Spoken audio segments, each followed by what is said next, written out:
We are here, back in the DCU Experience with, I think, one of the most exciting days in the history of the DC universe. Maybe, some are saying the most exciting.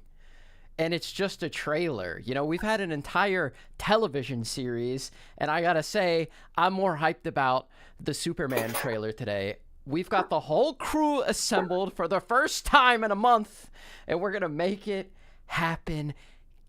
I'm so excited. How do you guys feel? How many times have you guys watched the trailer today? What would you say is an irresponsible amount to have watched it?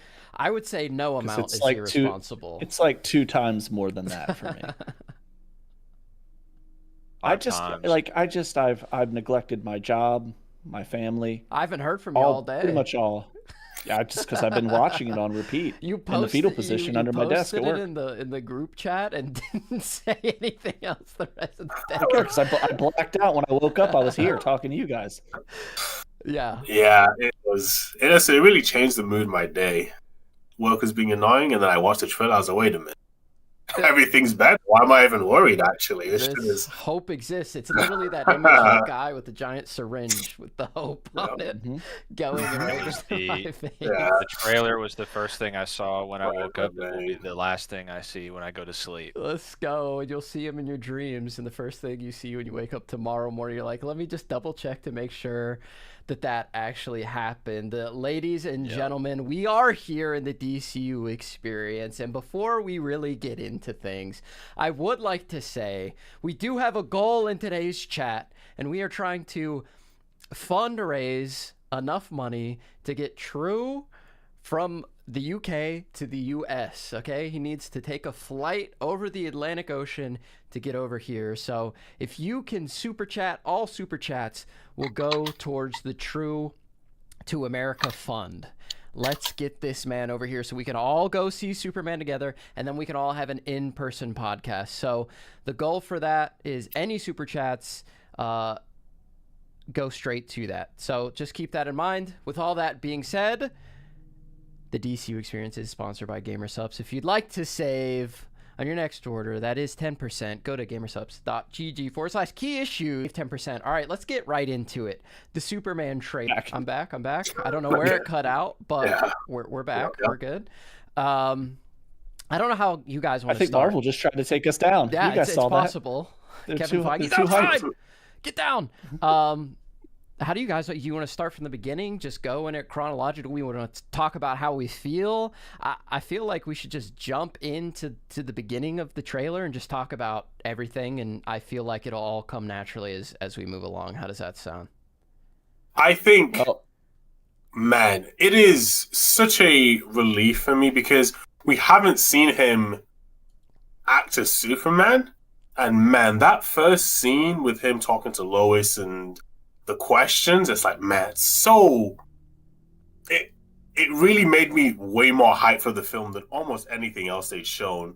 Like his personality, their interactions, like his anger at the injustice as well. So he's not just going to be like, straight face the entire time. There's going to be some range there. Man, there is a large amount of just true joy from seeing that. Maybe a little bit too much, but there's no such thing. It's just, I don't know, it was kind of perfect, right? I don't know if you guys talked about this because, like I said, I was just very busy at work today, so I had a lot of stuff to do. I didn't really get a much chance to talk to you guys. But did anybody notice how Lois and him were talking casually, and when she said, "Can I interview Superman?" his voice and demeanor changed instantly to be that more commending him for the dual persona. When that happened, I was like, oh, the vapors. That's Superman, boys. Our boy's got the juice? Is that what we're hearing?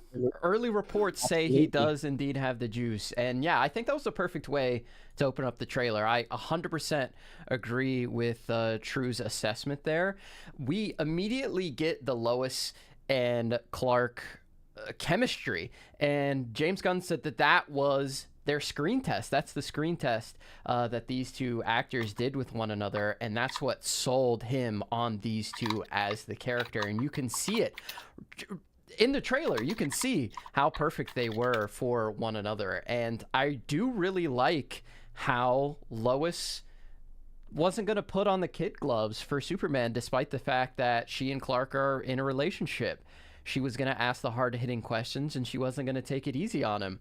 And I completely understand the frustration from his point of view, because he genuinely is like the one good person, right? So he's just frustrated with, why are they putting limitations and why are they putting rules on my ability to simply help people? And you can understand Superman's frustration there 100%. Special shout out to the troglodytes that I saw online complaining that she was somehow woman-splaining things to him in the trailer. Lois is a award-winning journalist. She switched instantly, the same way that Superman changed from Clark, or for the same way the character changed from Clark to Superman, she changed from her normal day-to-day life to the investigative reporting journalist that she is. And she started asking him serious questions that serious people wanted to know about. And sometimes those questions, just like if there was a Superman in the real world, are going to be uncomfortable. So I thought it was really cool to see them immediately go into the geopolitical ramifications of having superheroes, having somebody who can operate independently in the world without necessarily having to answer to anybody. It's a serious question that we often don't really discuss in comic books. Like, does the president just call up Superman and be like, yeah, the sun's going to explode again. I need you to step in, but I got to get approval from Congress. No, he just does it, right? So it's kind of interesting to me. But if you don't get that, I mean, I don't know. I don't know what to tell you. I think the thing that stuck out to me about that is it's, of course, sort of an inverse to in the Christopher Reeve movie, and it's kind of become a trope ever since in the Superman mythos and all the different shows. They've done certain spins on it or really homages to it. This is the first spin I think I've seen on the I spent the night with Superman is the headline in the first movie. She's the first person that he tells his origin story and sort of professes his virtues, and it goes over very smoothly because he's suave, she's so starstruck. But in here they do a bit of a flip on that power dynamic. She's really trying to get to the bottom of the issue, like Nick said, and yeah, Superman is and it's I think the big takeaway for the movie, even since the teaser, was this Superman is being put through the ringer on all fronts. And throughout this, I think now we have 3 different settings where he's being beaten unconscious. He's been yamcha'd into the pavement fighting the I'm guessing either the kaiju or the mech guy who you would know if you were in the know, the Hammer of Baravia. So he's been knocked out there. He's being knocked out and taken to the fortress, and now he's knocked out in his childhood home. Also so getting I think smacked around in the prison by the Lex goons. Bro is just taking tin cans to the back of the head. Interspersed between all these questions that Lois is asking, we get these very poignant moments, basically depicting what you're saying, Crisis, of just all of the tribulations that Superman is currently going through, at least physically and emotionally, as we can see on his face. Really, really love the change that they made between the original teaser and this one. When Superman does get hit in the back of the head by that can, his eyes like blink, and in the trailer they don't, which I think is much more accurate. Like, Superman's probably not going to feel that, right? Well, he'll feel it, but it's not going to hurt, right? Or bother him in any way. I was thinking, imagine being the guy that throws the can at Superman, dude. Like, I think it'd be funny. I think it'd be funny if that guy just recurringly threw cans at everybody. So he's just he's Peacemaker. Like every hero. Just like, or not even like throughout, like Rick Flag Sr. shows up. Oh, is that Rick Flag? Throws a can at him. Like, just everybody. He doesn't discriminate. Yeah, it's fun fact. It's the guy he's that universe's in Men of Steel as well. He's that universe's Stan Lee. He just cameos in every film to throw a can at somebody. The Can Man. Can Lee, boys. Yeah, when Space with the Green Lanterns, he's throwing a can there too. Like, Yeah. Get Can Same Man. actor in makeup as an alien, like You suck. Just to look like It himself. it is interesting that like after this all happens, we see like Superman. I believe the way all of this is working, at least at the beginning, is he's fighting this like kaiju, and his suit gets all burned up. The buildings fall over. People are upset about it. That seems to be like the timeline of events. After that, though, in the trailer, we get a great shot of Superman under arrest. We get Rick Flag Sr. Walking on his right with all these army people. We get the engineer, and as well, we get this masked figure who we don't know who it is, but he is superpowered to the point where he can manhandle Superman at least a little bit. He shoves his face into the concrete there, leaves a hole in it, and then we also saw him in the teaser tackling Superman as well and fighting with him on a football field. Yeah, being a physical threat to Superman. But in that scene where he's being arrested, his suit is pretty much flawless, spotless. So I'm assuming this is very, very early on in the film, potentially. Maybe after that point in time where Superman was, stopping that war that he mentions. Yeah. My working theory. Okay. That's exactly where I was going, so you're good. Right. We all got our theories. My working theory is Superman intervenes in this Baravia, this war-torn fictional country, and in response to that, I think Lex Luthor is in the power suit. I think the Hammer of Baravia is either Lex in the suit or a drone, or maybe someone he's hired, maybe someone the engineer created to pilot the suit. Some proxy of Lex or Lex himself. Traditionally, he has those sort of armors, those war machines. And I think Lex will be sort of a false flag. He'll say like, he'll be using this identity to paint the narrative that Superman's actions created an extremist response, and therefore paint Superman in sort of an unfavorable light. The tried and true trope of your heroism creates villains and the escalation. The Dark Knight put that pretty well. And so that's my theory for how it starts. I'm not sure where the kaiju fits into it. Does it seem like the engineer is engineering giant monsters? I think it would be cool if that thing just showed up. Yeah, I think that's exactly what's happening. Yeah, I think it's a calculated plan by Lex, because he does say in the trailer something to the effect of like, he's not a man, he's an it kind of a thing, and you can tell that the same as in the comic books, Lex he views himself as the hero in this story. He doesn't like the idea of Superman, the threat that he possesses. And I go back to the idea of if somebody has a helmet on in all the promotional material, same with the guy with the mask and the U that everybody keeps saying is like an Ultraman type thing, it's probably somebody that we already know, or in some capacity a twist on that character.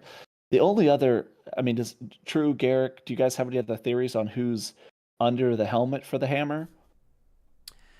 No, I would say it's probably Lex. I'm not 100% sure, but I'd like to hear True's thoughts on Lex Luthor early on in this trailer. We do get to see shots of Lex Luthor looking very smart.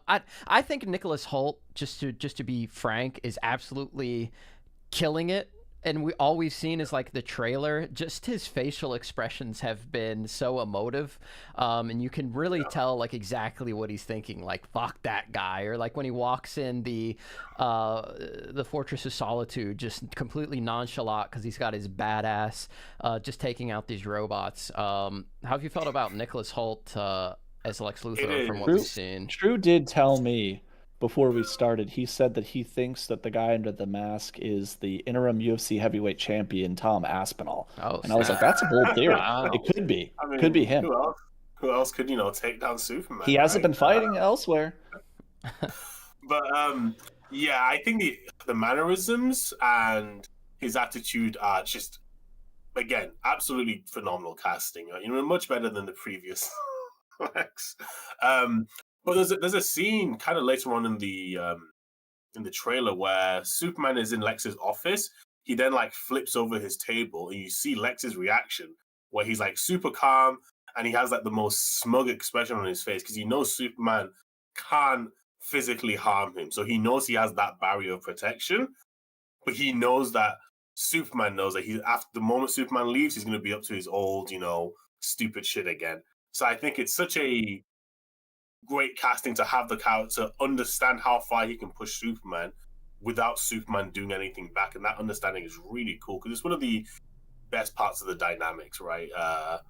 Where Superman always knows where Lex is, and Lex knows that and kind of uses that to really annoy him as well. I think it's excellent casting.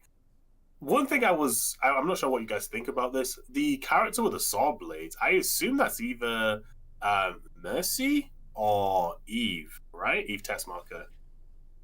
I think that's the engineer. Yeah, she's technically the engineer. I mean, she could potentially be playing like sort of both roles, like molded into one.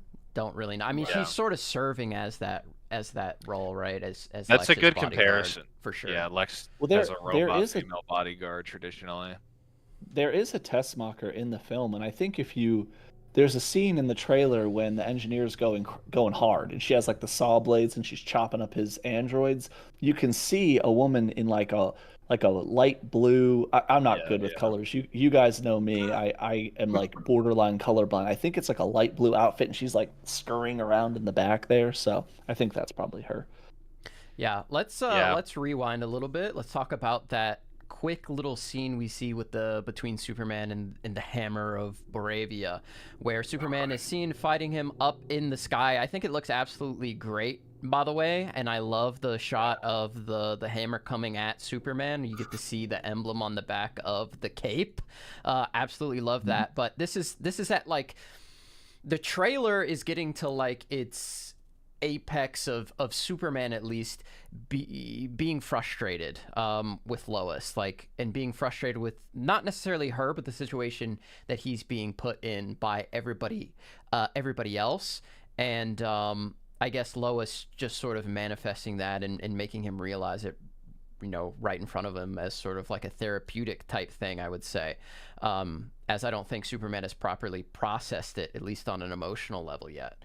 And then we get the shot of him, careening down into the ground. We get the explosion, and then we get the bystander coming to help Superman. It's giving like Spider-Man 2 Sam Raimi vibes, where the city rallies behind the superhero and assists them. And potentially, like, this is, I mean, it'll be hard to compare this scene to that when it happens, but ultimately the comparisons will happen. They're already happening. I just compared the two, right?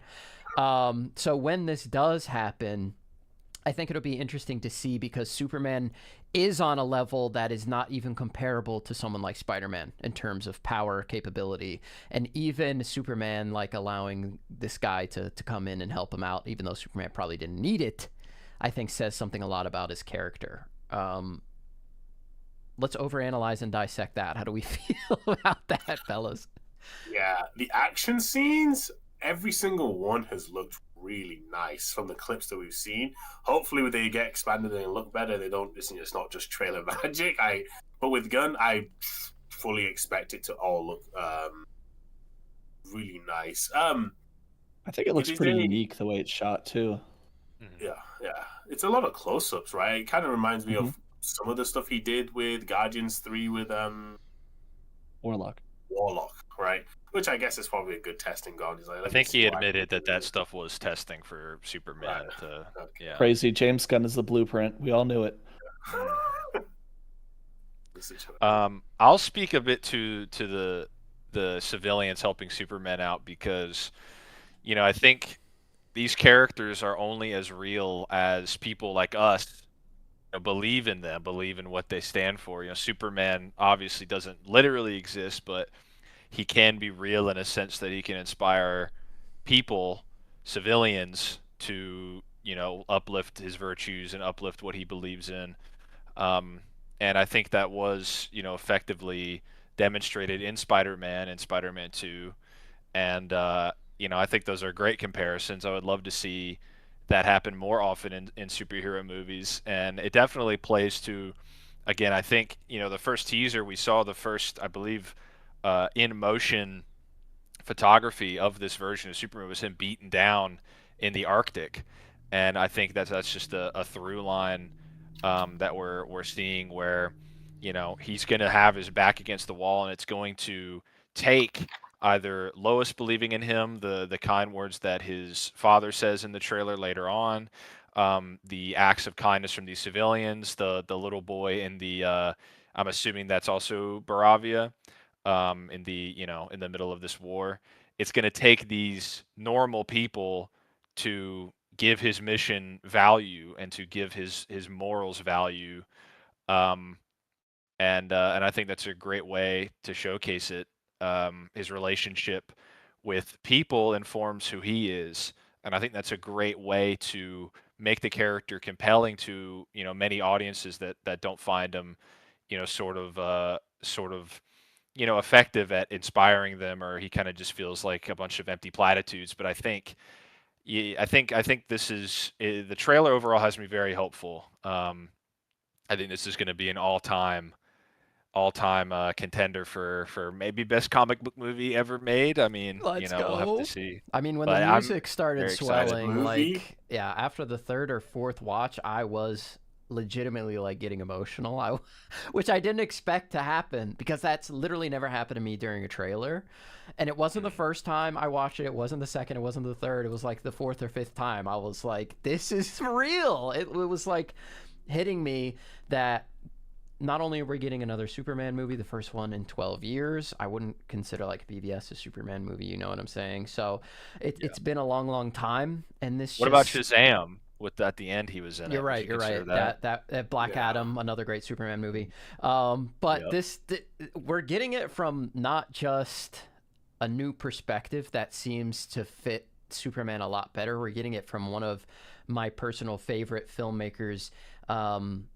In the superhero genre, I guess. I mean, in any genre, I love superhero films for what they are, and I always will. But I think that James Gunn is on such a different level than most directors that are dipping their toes into this. I would say there are some definite exceptions, like Matt Reeves, Ryan Coogler, people like this.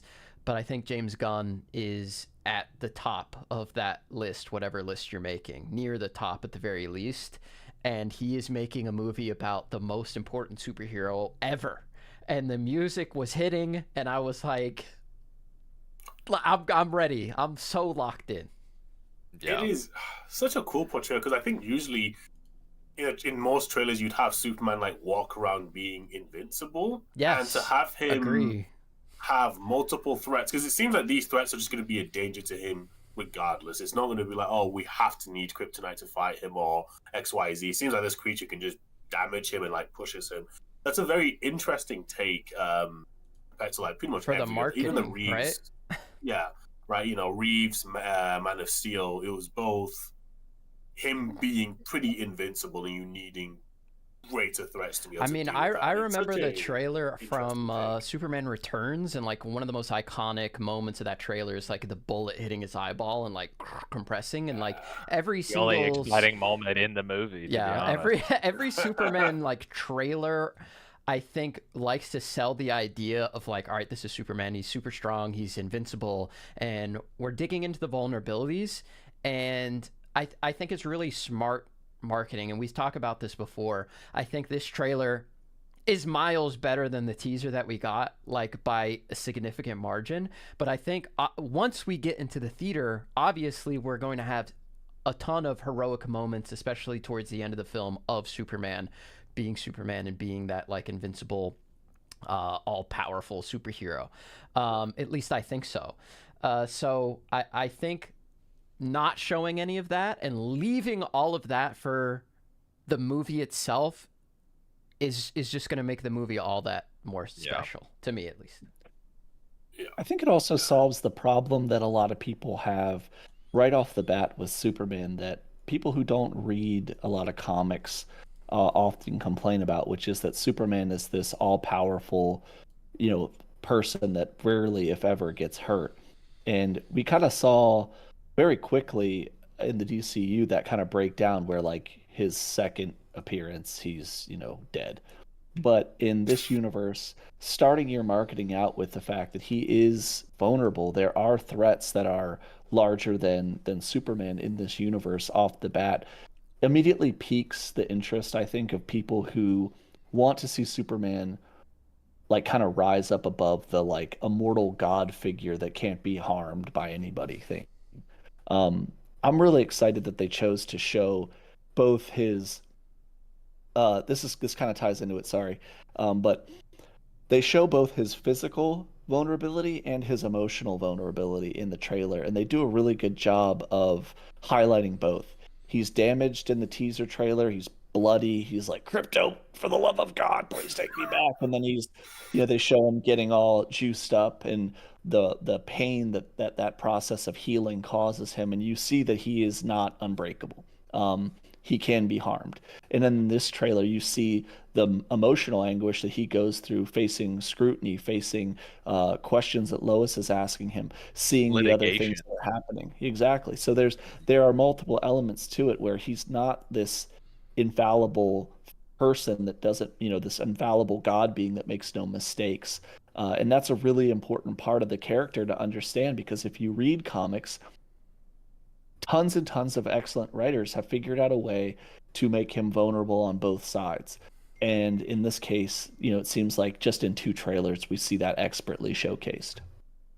Yeah, I truly hope this takes away the perception, because I wonder how it came about, because really only Reeves had that like truly invincible. If you're looking at other popular media, the DCAU or whatever other ones you're looking at, he's usually not just fully invincible. And I hope people can stop using that dog shit criticism against the character now.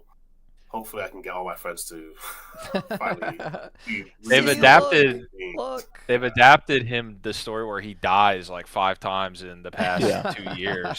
So it's a weird stigma. But I think it's just Kryptonite and Doomsday. I think people say those 2 things are an exception, right? Yeah, so the exceptions to the rule. How do we feel about Superman? I think it was like a specific point that they're trying to make in this trailer is that our Superman is not depressed. He may be frustrated with the situation that's around him, but he's certainly able to smile. We got some moments of levity. He's throwing out quips during the fight. Eyes up here. Yeah, exactly. That was a cool line. They're looking at his looking at his giant, such an incredible Superman nice S, giant S on his chest, and giant pecs that he also has packed underneath. Let's go, boys! Boom, but boom, boom, boom, boom, boom. All right, Nick, don't flex on him. Well, I guess he literally was flexing on us. So. I have the S. I had to. But yeah, I like to see that. I like to see a Superman with a little bit of cornball to him. Like, was it the most hard line to say in that moment? No, but Superman, not one to necessarily aura farm like his brother Batman. He's not too shy away from some cornball. I thought it was cool, and I feel like, again, just it's hard to talk about the trailer in the context of the teasers without just sort of honing in on the vulnerability, like we just keep reiterating. But I think it is the strongest trait, and it does seem like that's what Gunn is really trying to convey. And so I think seeing how he's combating with these villains and sort of bouncing off of what Nick was saying, I like the element in early Superman stories. They did it in Man of Steel. They did it in Smallville a lot, and in the comics as well. The further back you go, closer to him being Superboy, or him depending on the continuity, starting out as Superman. The notion that he's never, I would really like if the take that they're going with is he's never had to fight anybody before, and he's like, yeah, I've. When buildings fall over, I push them back, or if a truck, careens off the highway, I stop it. But, there's like 4 super-powered people here that are putting him through his paces, and I like that, and I like also, like Garrick was sort of predicting, is there are going to be heroic moments where he is, that legendary character. I think seeing True also mentioned the DCAU, the JLU cartoons, the notion that he doesn't know what he's capable of, and then sort of having that crescendo alongside his character growth, or it's almost in proportion the amount of people who believe in him sort of give him the literal strength to not feel so conflicted, and therefore sort of be that super powerful character. I think that's going to be an exciting quality, and we've seen James Gunn do that. We've seen James Gunn have exceptionally powerful characters be sort of impressive. There was Ronan in the first Guardians movie who just tanked a moon, level True. attack. Yeah, and he also just completely smacked down every single person he fought the entire film, including Drax the Destroyer, the guy that's supposed to destroy things. We had Ego the Living Planet, who was going to consume one world after the other, and they had this epic god level fight, and then Adam Warlock as well in the third movie. So yeah. I think James Gunn is certainly not allergic to showcasing that level of power, and he's sort of already been working his way up to this, right? I mean, as Drew mentioned, we're benefiting from all the experience that James Gunn has had, and he's like in the perfect position to make this film. We did see the eruption of the Fortress of Solitude in this. Already. And we're piecing bits and bobs together here. We don't necessarily know who was beating up Superman and how he ended up out at the Fortress of Solitude, but Lex and the Engineer were hot on his heels, as we see in this trailer. They break into the fortress. Krypto is sort of acting as the guard dog as the Engineer completely decimates all of Superman's little android buddies. And it's cool to see Krypto in this mode. I think Krypto is going to play an important role. I think Krypto has been a spotlight of not just the marketing. I mean, we got the Milk-Bone commercial and the comic, both of which I absolutely loved. I don't mind a good product placement if it makes sense, I guess, right? The Iron Man lube comic is the Iron Man. Yeah, the car comic is car lube, not other lube. But okay, my bad. You know what? That's on me. I like to see Krypto getting loose and getting active, and getting into some scuffles. Getting his licks in. Yeah, exactly. I'll be interested to see how because Krypto is so powerful, right? He's basically like Superman in dog form. So it's like you have two Supermen in this movie. How is Krypto going to factor into like these battles towards the end of the film? I think he's going to attack Guy Gardner and completely obliterate him. I think Guy Gardner is getting bit on the balls for sure. That's going to happen 110%. And he's going to be helpless. Oh, my lanterns. Yeah. I like talking about more Superman mythos stuff. I really like the Kents as well. I mean, I think you can always, you always have to have good Kents, and my Kent be like, I washed your boots and stuff. We finally saw her. Yeah, I think that's cool. Is that just me? I just think it's cool for them to like wash his stuff for him. It's he's got cool he's got loving parents that are alive, which I think How many heroes have that? It's interesting because we haven't had Superman with two alive parents in live action ever. I don't think. Like, Pa Kent dies at the beginning of Superman, and then he's gone, and then he dies at the beginning of Man of Steel.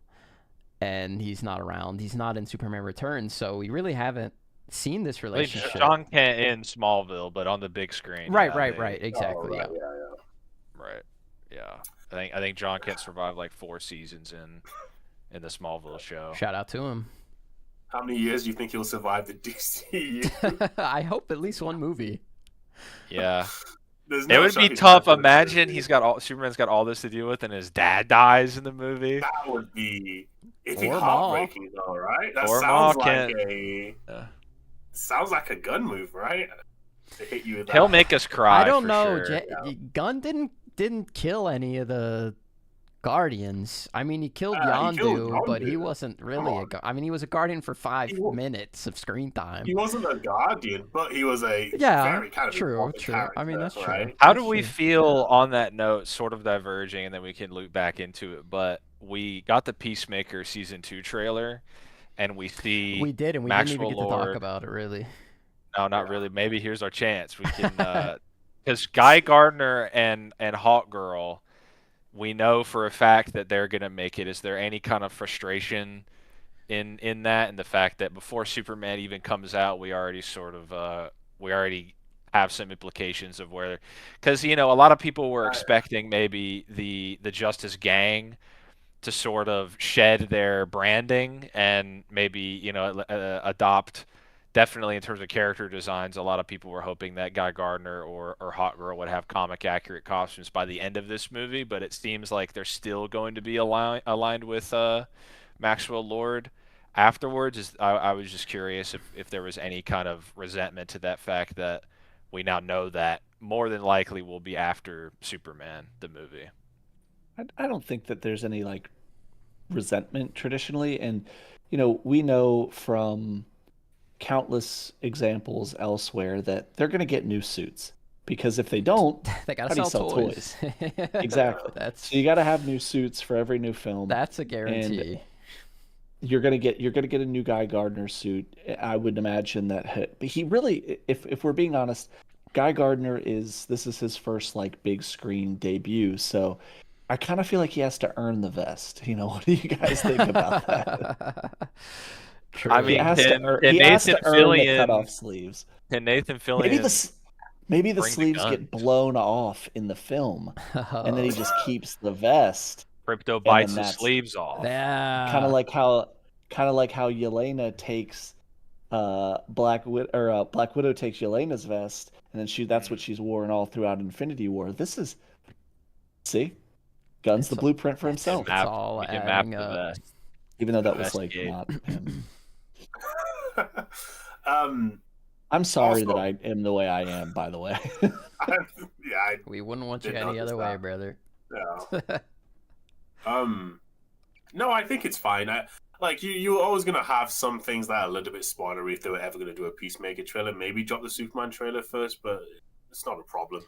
I didn't expect the movie to end with them all becoming the new Justice League and being like, we're leaving Maxwell Lord now. I assume Maxwell Lord is probably going to be another one of those Chekhov's gun. We understand he's going to be a villain, right? Mm-hmm. So do like a writer, whoever the jail writer was, because Maxwell Lord was with the League for quite a while before he turned into a villain. So Wasn't that DeMatteis?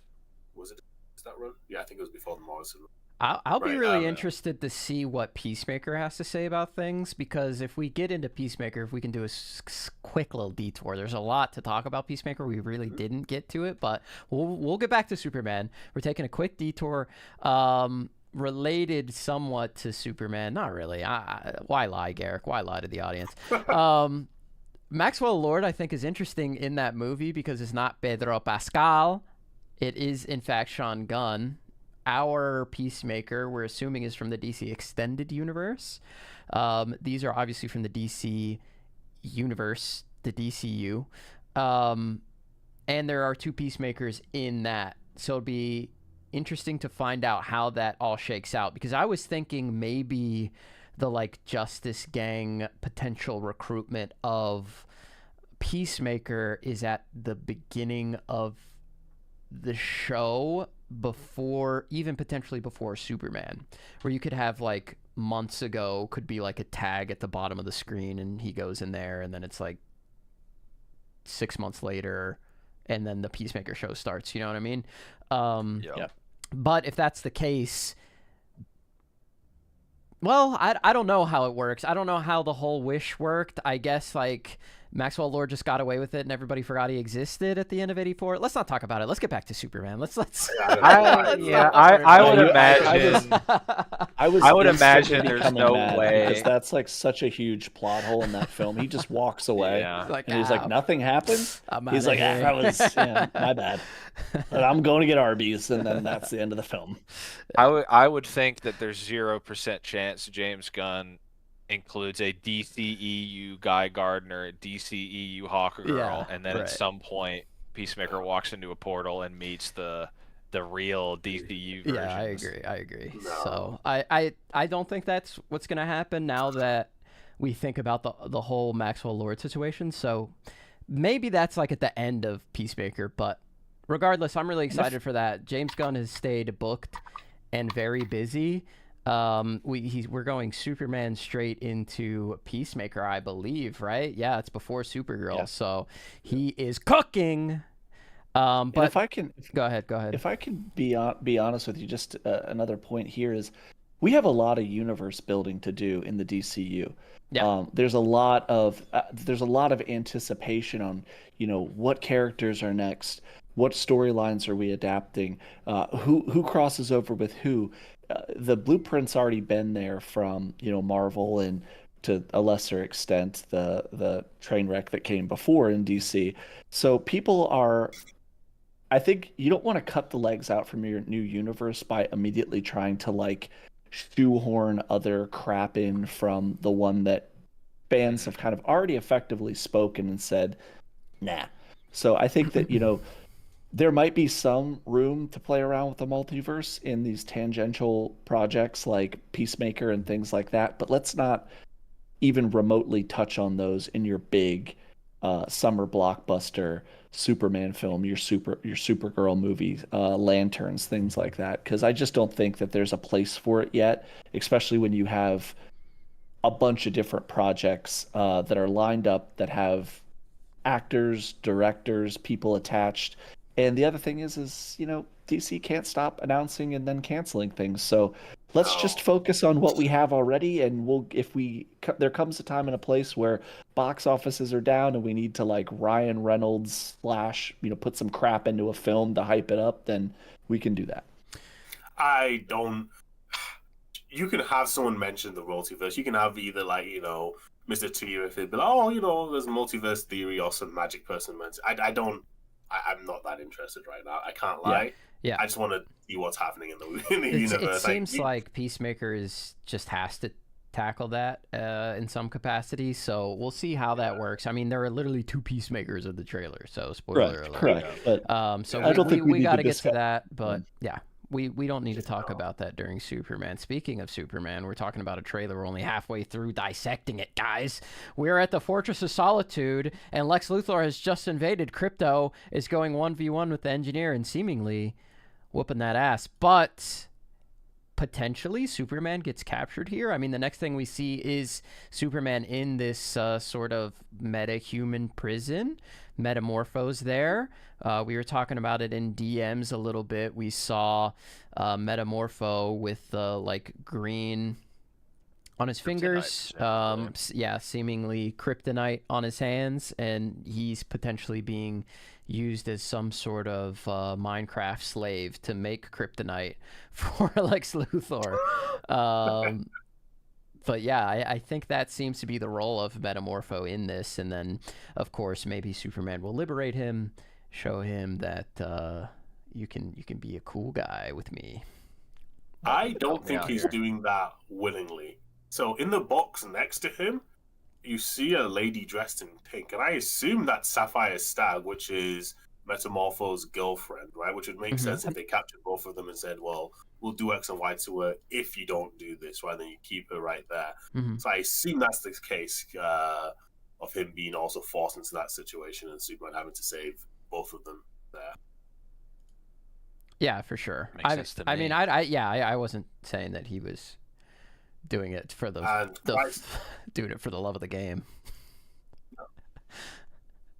But yeah, so we got Metamorpho in there. I think that's probably going to be his role. I don't think he'll have like a super massive role. We do get a shot of, I think it's a young little kid Superman running towards Pa Kent, who seemingly has always been kind of a hefty fella, kind of a John Goodman type build, which you can't hate it. He's a hardworking farm man, and sometimes you got to be a little thick, you know? The actor Pruitt Taylor Vince, it's funny that I keep forgetting that he's playing Pa Kent, but I was just watching, I've been rewatching a lot of superhero movies in the last few weeks that I have only seen once or haven't seen in a long time, just trying to feel something again. And I got emotions coming back that I haven't felt in years. And one of them was Constantine. and he's in Constantine. And I put those wow. two together and was like, oh my God, this is this man's second DC film. Let's go. Constantine's coming back. No, I'm kidding. But it was cool to see him as the actor playing. He's a fantastic actor. So it was cool to see him in there. I kind of my brain didn't put two and two together until I saw him in that other film. But I'm excited. I'm more excited now than I was before. Yeah, I like this twist on the parents again. It feels very true to their essence. And when you look at, the golden age, the first inclusions of these characters, Hollywood sort of turned them into the, picturesque. I think Smallville and Man of Steel, especially, they found just the most handsome, people that they could find to play. Very beautiful Superman parents. Very, very, they're from Hollywood. They're not the average person that you would find in Kansas in some, in some flyover field. I also really like the fact that it's a double wide trailer and not some, like giant farmhouse. If you have a giant farmhouse and multiple livestock and, miles or whatever acres of You're land, rich. you're set. It's different than it was in the 40s. In the 40s, these guys were writing from the perspective of the big city, and they're like, oh well, these yokels in the farmland. That's that's humility. That's of a lesser stature. But at this point, I think in time, that's real capital. Land ownership. And so the notion of, well, let's downsize him. Let's try to convey the original theme, which is he's from a humble, small, quaint upbringing, and that's the origin for the most important being on the planet. The most influential person coming from this lowly, strata. And I think that reflects in the actors that were chosen for Ma and Pa Kent. They look they don't look like Hollywood actors. They don't look like, they look like you show up on their front porch and they'd make you some chicken fried steak, some good hearty potatoes, and feed you right and send you on your way. You know what I'm saying? Exactly. And you honestly, if you're in Kansas in a double wide, you need a super powered sun, because that is Tornado Alley. So you got to be careful. You got to have somebody to keep that thing, especially Pa Kent. Keep him away from tornadoes at all costs. And for goodness sakes, to save your father, okay, Superman. Well, this time Krypto can save himself, reference, right? not a. The dog is super powered. Hold on. Yeah. Even the dog. You know what? Double wide trailer, that's something Superman and Peacemaker have in common, because if I remember correctly, that is exactly where Peacemaker was staying as well. Very patriotic red, white, and blue trailer as well. Yeah. We're bringing also, there's a common theory, or not theory, but there's a common trope that is unfolding before our eyes, and that is the prevalence of having a awesome ass animal sidekick. Peacemaker has Eagly, Krypto has Superman has, frankly, Krypto has Superman. Okay, he's the star of the movie. Supergirl also has Krypto, so he'll probably have like a horse or something. Doesn't she have a horse in that Tom King story? He like reintegrated her from the Silver Age. So I think live action Super Pets is inevitable. Let's go. Let's get the Robins back. Eagly and Krypto. Squirrel Lantern. Yeah. Squirrel Lantern. So I think we're onto something here. Squirrel Lantern. Yeah. Squirrel Lantern. So I think we're onto something here. That is, this cast is huge as well, right? Yeah, for sure. It is. The more I think about it, I'm like, man, not everyone's gonna get time to fully shine. Some people are just gonna be window dressing or whatever. Yeah, window dressing, right? Because I'm thinking, if you want to build up an antagonist, I assume the majority of the antagonism is going to be Lex focused, right? It's an interesting choice to introduce so many characters now, but I mean, we've talked about it before. I think James is really good at juggling a lot of different things, a lot of moving parts for sure. Did you guys notice that scene with Pa Kent that appears? It's a flashback where you see young Clark running towards him, and he like picks him up, and it's a split second in the trailer, but man, as a dad, like, you love to see it. You very rarely get to see baby it's Clark, also something. It's I think there were flashes in concept. We saw that in Man of Steel, but in practice, that version of John Kent is so solemn and stoic and unfeeling and alien and inhuman. Yeah, exactly. That Oh my God, bro! Stop packing him. more adjectives. He's but, not a man. He's an it. He's an it. I mean, that tornado was there to judge his parenting. But to take him to the notion of Clark is a miracle in John and Martha Kent's life. They were not able to have their own child, and then this blessing arrives in their life, and I think that was something in Smallville, that was kind of the whole point of the show. But in terms of the movies, we had the one Christopher Reeve towards the start. I think that did a great job. I think that was a good Mom Pa Kent for what it was worth. But that's something that's been missing is the this kid he's a gift to the world, but he was a gift to them first. And I think seeing that is no, it's great, and it'll be definitely heartwarming. And I hope it's not Superman remembering his recently deceased father. Yeah, that would be anything tough. but that. I mean, tough. we do get that short little glimpse of them trying to take care of him. It's just it's an interesting idea. Obviously, Superman is like the most powerful being in the universe, right? And he's just got these. He's knocked out in his single twin bed, which he barely fits in, and his parents are like worried sick looking after him, and maybe that doubles it, triples it, quadruples it. You have an invincible son who has somehow been completely knocked off of his feet. I couldn't imagine that from I was thinking from their perspective. This just hit me as well, because that acts as a parallel to his other home. He says, "Krypto, take me home." We're assuming Krypto takes him to the fortress, and then Sunlight, these alien alien robots from his other heritage, his other culture, facilitate his healing. I think we're gonna get a parallel scene where, in a way, the Sunlight empowers Superman, but his other home is his parents, and maybe they also sort of represent his energy and his nourishment that they're gonna heal him through. I don't know what Pop, maybe some chicken noodle soup or something for the soul. But they're I think, just off the top of my head, I think that'll be a cool parallel, a cool way to organically showcase that he is a man of two worlds. Very cool. And then also we heard Jor-El, I think, in that little sneak peek, not the teaser, but the sneak peek. We've used every gradation of trailer, sneak peek. Yeah, we've seen every single one, like a TV spot's all that's left. But Instagram reel. Right. Yeah. But we heard Jor-El. We heard his voice. I forget that actor's name. The voice of Rocket Raccoon. Sean Gunn. We know. No. That's the mocap. Oh, you're right. Rocket. Bradley Cooper is Jor-El? Bradley Cooper is Jor-El. Yeah. Oh, Bradley snap! Cooper I didn't know that. Okay. So he's talk about a Hollywood man.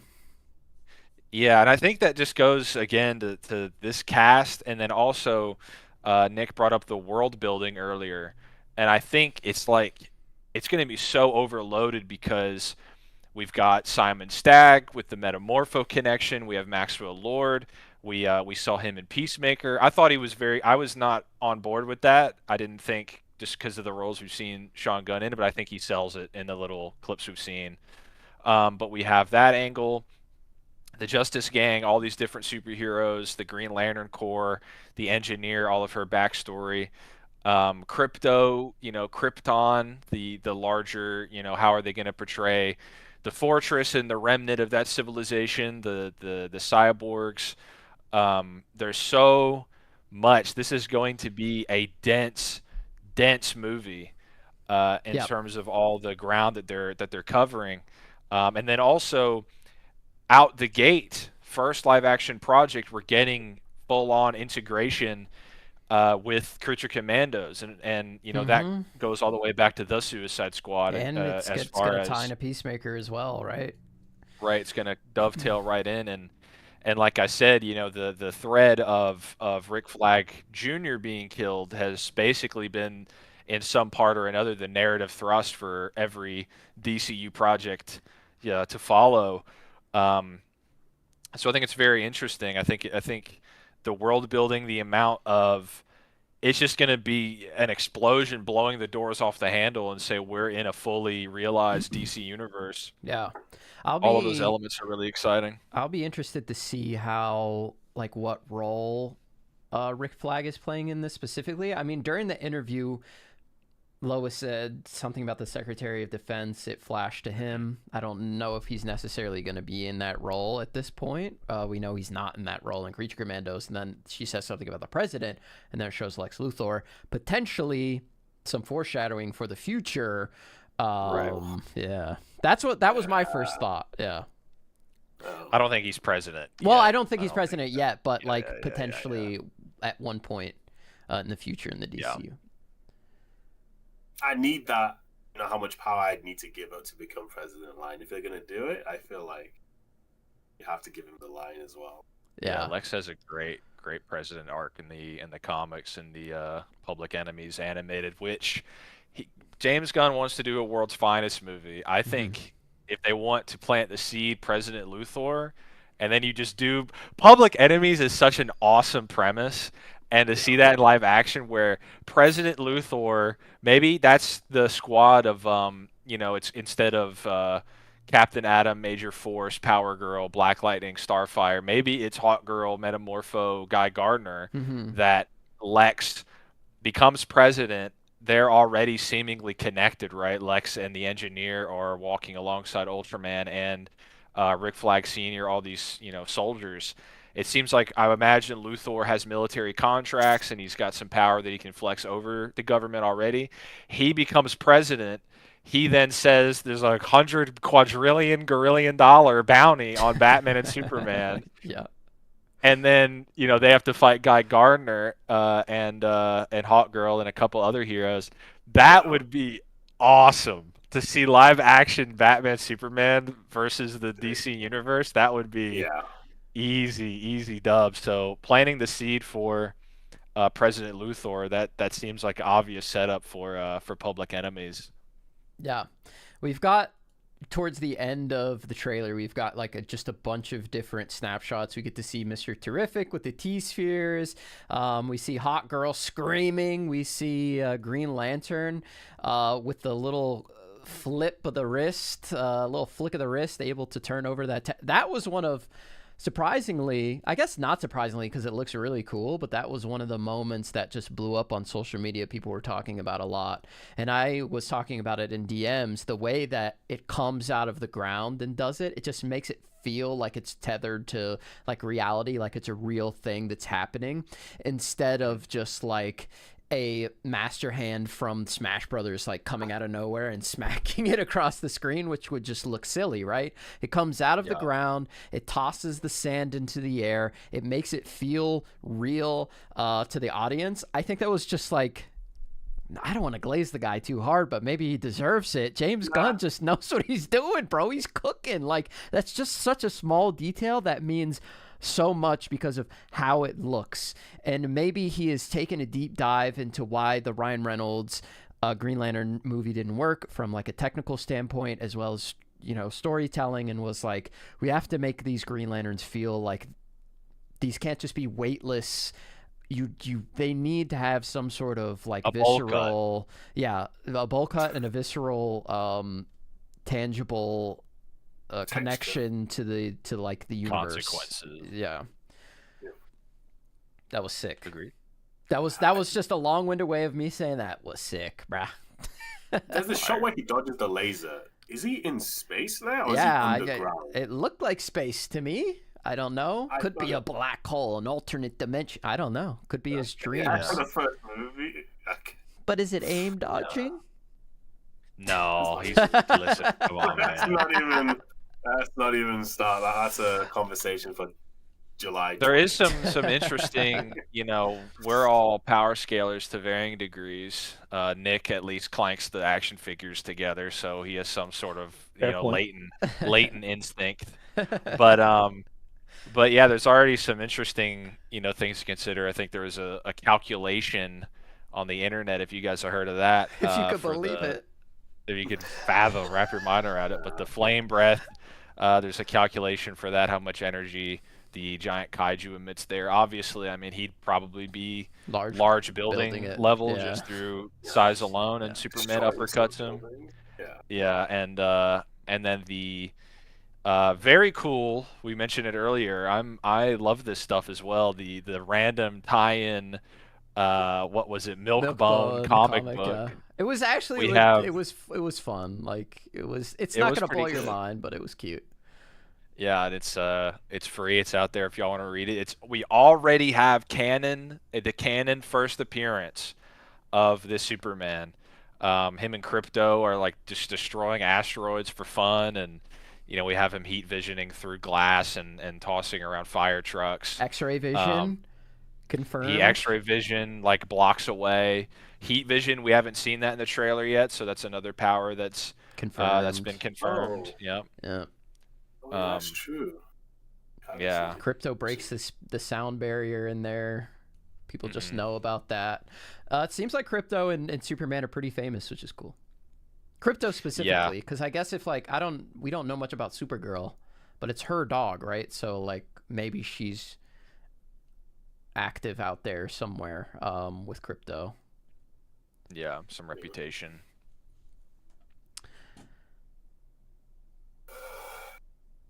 We take a moment of silence here. Yep. So we all... For all those who didn't make it to see this trailer. All those who lost along the way. Yes, and hopefully those that are still with us will make it to see the Superman movie. It's a funny... Go ahead, Nick. The last shot of the trailer is also kind of interesting too, where he takes flight and then is immediately knocked back down by something. I'm not sure if I haven't seen a lot of people talking about that, but he goes up, you see people cheering, it cuts back, and he's coming right back down like he'd been hit by something. Yeah. So I'm wondering if that's kind of how he lands back in that thing where the dude picks him up, and just kind of interesting. I thought he flew up and then jumped down to hit somebody. No, that's his back. No, it's his down, back facing, like punks jump up to get knocked back down, I get knocked down, but I get up again type beat, you know what I mean? Looks like he's trying to ice skate uphill. Yeah. Yeah. That seems to be the motherfuckers need to stop trying to do that. Yeah.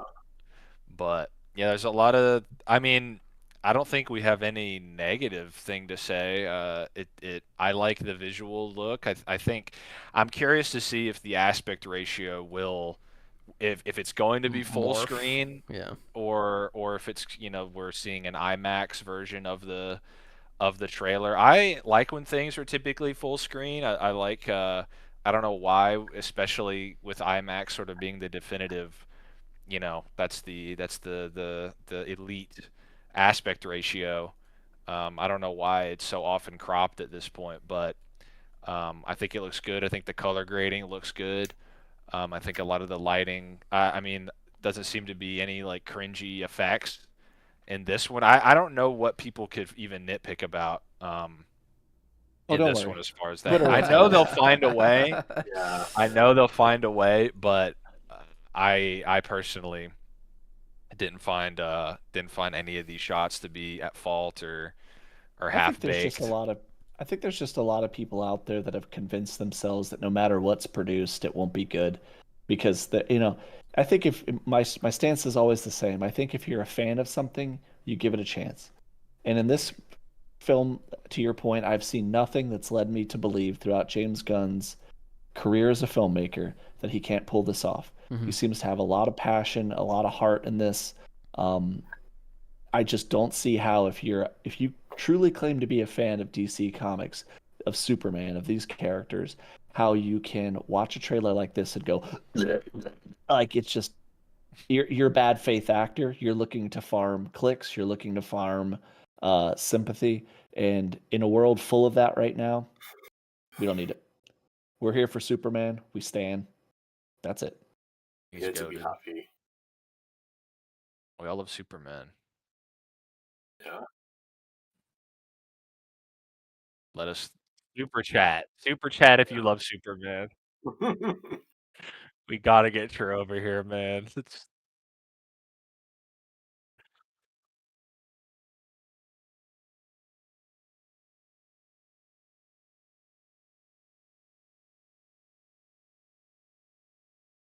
There's a good amount of time left.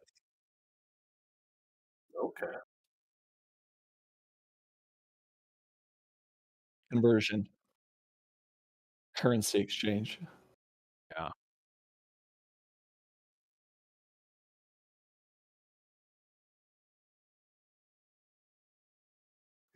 Far beyond. And we're set for life. Yeah. Yeah.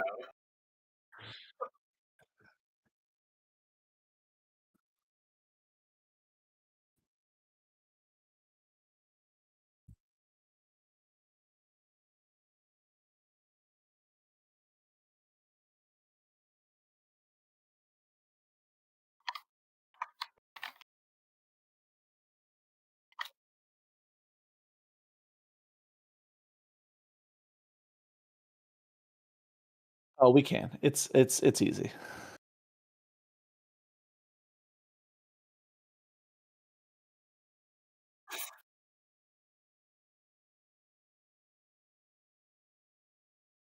Eric, you're muted. Garrick, yeah, we can't hear you. Well, sorry, we can hear you. The chat Crazy. can't hear you. My fault, everybody. We're back. Thank you so much for the super chats. I know that you didn't hear me say any of that, but for the last minute or so, I was saying thank you for the super chats. And shout out to Pamajam for the $2. Shout out to General Shepard for the $2, who it was a great joke, I thought. Wants us to do a different podcast on the MCU, but he wants to know about Thunderbolts. We'll go around the horn really quickly. And everybody just give it a numerical score, and then he will know what we thought of it. Crisis, out of 10. Like a 5 or a 6. Nick, out of 10. Like a 7.5. True, out of 10. A question mark? Okay. He's Not a number, but like he loved it, and I'll give it a 7.5 as well. All right, those are our thoughts on Thunderbolts. General Shepard with a $5 super chat. Shout out to you. What's your criteria for your favorite character being introduced and being near perfect in the DCU? Also, what story would you like to see in the DCU? He's double dipping here, but we'll let it slide. We will let it slide because we love you and we appreciate you. Thank you so much for the $5 that went to True's plane ticket donation fund. We're at $12.50, ladies and gentlemen, out of the 500 we need, but we're getting closer. All right, so what's your criteria for a character being introduced and being near perfect? Really, it's just take the nostalgic snapshot I have of the character in my own head and put that on the screen. I know that is different for every single person, but if I were to generalize that in any sort of way, I would say get as close to the best run or the best years that the character has had in the comics in some sort of semi-modern capacity. Whether that's Batman or Spider-Man. We want the character at their peak, and we want them to reflect the character that exists in the comics that we really, really love. That's my personal opinion. I don't know how you guys feel about that. Yeah, it's subjective, right? What some people's favorite version of their character is completely different than others. My favorite DC character is getting a movie. Their trailer dropped today, and I'm pretty damn happy with what I've seen. Let's go. The only thing I would change, if I could change anything at all, is maybe a little bit less busy costume, but I'm pretty happy with what I've seen. Yeah. My second favorite DC character is getting a whole goddamn TV show, and that's Green Lantern, Hal Jordan. So, I'm eating good. The rest of you are, deal with what you got. You'll get something fine. You're looking healthy. I'm a Batman fan, so I've been eating good for a long, long time. True hasn't had a good meal in years, and I feel bad for him, but I'm starving out here. I'm on my knees. Pick better characters.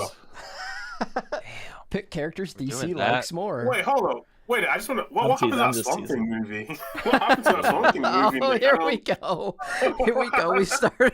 Look what you Nick's pupils just dilated. I don't. Well, I just. It's crazy. DCU Experience Civil War. Well, Swamp Thing has just as many movies as Wonder Woman does. Plus, he has a whole TV show. So Well, now that 1-to-1, she had a TV show as well. We can. For being one of the Trinity and being a swamp thing. Thanks, General Shepard. You're breaking the podcast apart. It's pretty rough for Wonder Woman. Let's all go around. Let's go around the horn one more time. One story. Go ahead. You know that meme of Arnold Schwarzenegger and Carl Weathers like grabbing each other's arms. That's me and True right now, being like just not eating with our other favorite characters. So Wonder Woman fans being let down. They're two very skinny, scrawny, malnourished biceps colliding. Two skeletons with skin on them. I'll start out the question that you asked a second ago. In terms of, I'll switch to Green Lantern because we're already getting a Superman film. My ideal story for a Green Lantern would be working towards and then making an absolutely bombastic Blackest Night event. I think that would be the coolest thing. It's by far the most iconic Green Lantern story that's been told possibly ever. And I think that if done right, and we've talked about it in previous podcasts, if done right and stretched out, a couple 10 years down the line when we have some collateral damage in the DCU, could be a really emotional moment, could be a really bright spot for Green Lantern as a character. Not to mention, it's just, who doesn't like zombies? Who doesn't like superheroes? And who doesn't like putting those things together? Make a little zombie, movie, crazy superhero thing. Hell yeah. Yeah. For a character to be introduced, I think most characters have an essence that you see, whether it's across an alternate universe or across different mediums, and that's usually what I want. With Wonder Woman, I think it's harder because I think there is very few writers. There's less than 6 writers that I think are generally great Wonder Woman writers. So it's going to be a really hard thing for that. But we'll just have to see what they do. And a story that I'd like to be told. What is the one story? Wonder Woman doesn't even have a story that's iconic that we can I wasn't even gonna say, Lord. I was going to say secretly all hate each other. Secretly. I was going to say Emerald Knight, right? Because, I wanted to see how, Cyborg Superman destroy Kill City and then Hal go, but that's fine. I'll say Emerald Knight. Hal goes, that's fine, and that's the end of the story. Yeah. That sucks. Damn, that shit's crazy. That's what I remember reading, and that's why I liked it. It was real. This has never happened to Superman or Batman. Why me? Why me? If my city got destroyed. Yeah. I would say similar answers to both Garrick and True. I forget whatever the hell Nick just rolled off the tongue, but I think they have an essence, and there's obviously a nostalgic childlike wish fulfillment. We want to see the versions that we were first introduced shared with the rest of the world. We want people to sort of catch themselves up to speed with what we've all known about our favorite characters. But I guess I don't know what to add on that. I to be a perfect adaptation, I think the criteria, it always stems from the creator. So really the behind the scenes, get the guy who loves the character the most, who's ever in the in runnings for the writing, for the directing. So I would say that an ingredient to add to what my co-hosts have said is get somebody behind the camera, putting pen to paper that loves the character. And then a storyline I would want to see, I think, I read this somewhat recently. I think it would make for a really awesome way to sort of even unite the disparate corners of the DC universe. But I think the Grant Morrison JLA World War III storyline, where this primordial, sort of god destroyer Mageddon is encroaching on the Earth and is sort of stroking the flames of violence and anger. And the heroes they fight amongst each other. They try their best to quell the violence. And I think reading it, I just said this would be a great movie. This would be a great way to do a sort of all hands on deck Infinity War type event for DC, because I think the New 52 Justice League, and then sort of what they ended up doing with the Justice League, the 2 movies we got, that's all well and good, But I think Grant Morrison's World War III would be an awesome sort of story that we haven't seen at least like 3 times in different mediums. So I'd like to see that story. True, Yes. just No. clanking away at that keyboard, buddy. You cannot. I was muted. I was You muted. were not. You were not.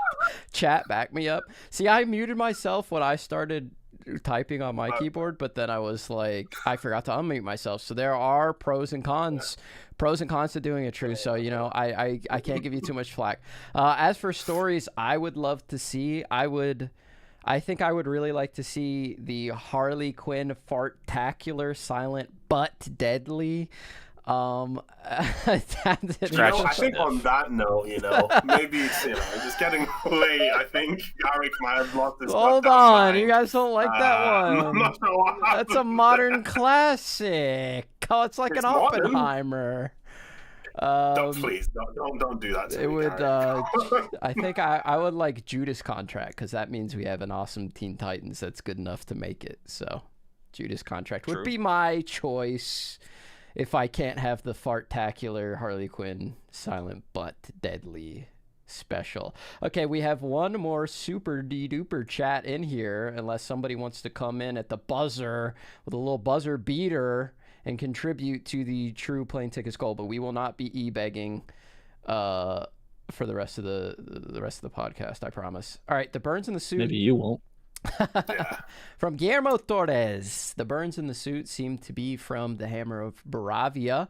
Superman protects the same building that he attacked. Yeah, I think maybe we got a little double trouble going on here with Superman, potentially going up against this kaiju and the Hammer like back to back. Could be what's going on. It's both during the day and both seemingly in Metropolis, so kind of hard to parse there. But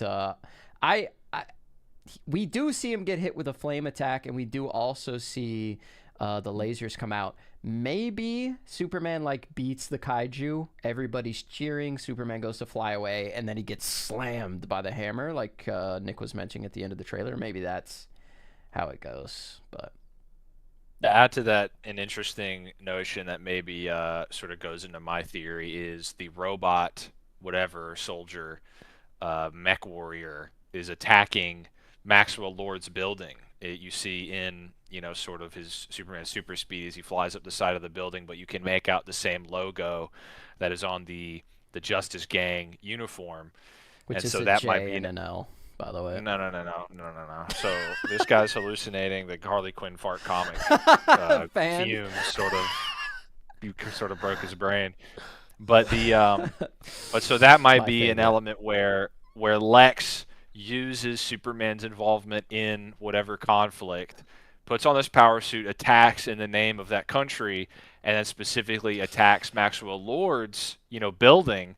So then Maxwell Lord will be sort of radicalized against Superman, and that's where we get, perhaps he'll come to blows with the Justice Gang, because Nathan Fillion did sort of imply that they will fight. He said, Guy Gardner thinks he can stand up to Superman, but he can't. So at some point, Guy's going to try to move his weight around and affect Superman, and it's not going to go well for him. But Guy Gardner thing to do. Yeah, exactly. I mean, the most famous thing Guy Gardner did was get knocked out by Batman for acting like he was the hot shot. That's a lot of characters' most iconic moment, to be fair. Shout out to the Spectre. All right, and the Hulk.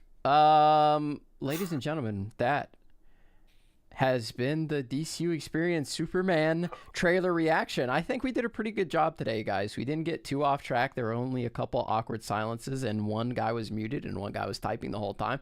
But other than that, I think we did a really good job. We raised $12.50 for charity, which is the true Plane Fund. We crushed it. Go ahead. I think as penance, Garrick, maybe you and I can talk, since maybe we'll start donation matching for True. Anybody who donates anything will match the same amount. So we only got to raise $250, and then we'll do the rest for our boy here. There you go. Good. That's a good But idea. he also has to admit that Wonder Woman doesn't have any iconic stories, or Well, that deal's off the America table. is like really far, and it's my old bones. It's all creaky and everything. I don't think. Some people say Harley Quinn has surpassed her in terms of female DC yeah, I popularity. haven't seen a that's not me. I'm fartacular just saying. for Wonder Woman yet. Mm-hmm. I mean, Thank some God people for that. also say.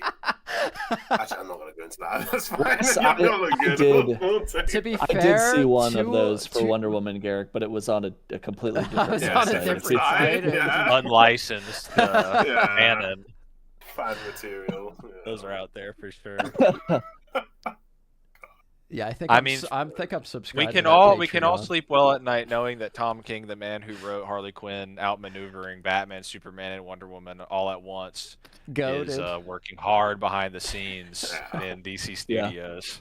I'm when we talk about scenes we want to see, that's one of those scenes. I think it's it's a fundamental part of DC. Yeah. I think so. Harley Quinn We'll need one-shotting to- the Trinity. We Yeah. have to see Heroes in Crisis. That's the #1 story we're all begging to see Dying. adapted. Yeah, I mean Yes. that's where you got your name from, right? That's your favorite story. Yeah, absolutely. That changed my life. That gave me my career. That did it for You me. purpose. That opened my third eye to the art form. I didn't know what comics could be until then.